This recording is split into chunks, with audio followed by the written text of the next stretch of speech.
ఆహార శుద్ధి పరిశ్రమలో ఉన్నటువంటి అపార అవకాశాలను వినియోగించుకుని గ్రామీణ యువత ఆర్థికంగా ఎదగాలని జిల్లా food processing society executive director B Srinivasulu అన్నారు.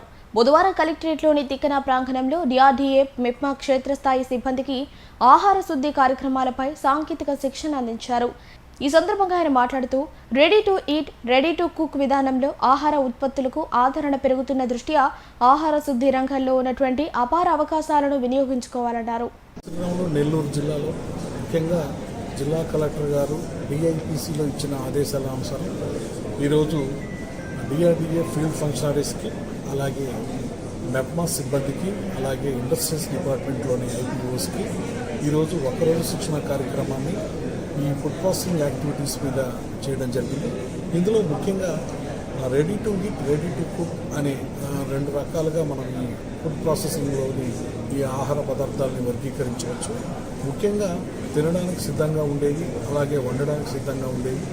ఏ విధంగా మనం ఈ prime minister formalisation of micro food enterprises అనే పథకం కిందకి రావచ్చు. అలాగే ఏ విధంగా అయితే వాటిని మనము సబ్సిడీలను ఈ యొక్క కొత్తగా స్టార్ట్ చేస్తున్న ఎంటర్ప్రినర్స్కి, అలాగే కొద్దిగా మొదలుపెట్టి వాళ్ళకు హై ఎండెడ్ మెషినరీస్ ఇవ్వడానికి ఈ యొక్క పిఎంఎఫ్ఎంఈ స్కీమ్ ద్వారా 35% సబ్సిడీతో 10 లక్షల రూపాయలు పెంచకుండా రాయితీలు అందించడానికి జిల్లాలో కొత్తగా ఈ యొక్క కార్యక్రమాన్ని ముందుకు తీసుకెళ్లడం ఉద్దేశంతో ఈరోజు ఫీల్డ్ ఫంక్షనరీస్కి అవగాహన కార్యక్రమాన్ని ఏర్పాటు చేసి వారికి మరింత అవగాహన కల్పించడం వల్ల తద్వారా మొత్తంగా వారి యొక్క లబ్ధిదారులకి వీరు అవగాహన కల్పించి వారు ఎక్కువగా ఈ ఫోల్డ్లోకి తీసుకురావడానికి ప్రయత్నం జరుగుతున్నది.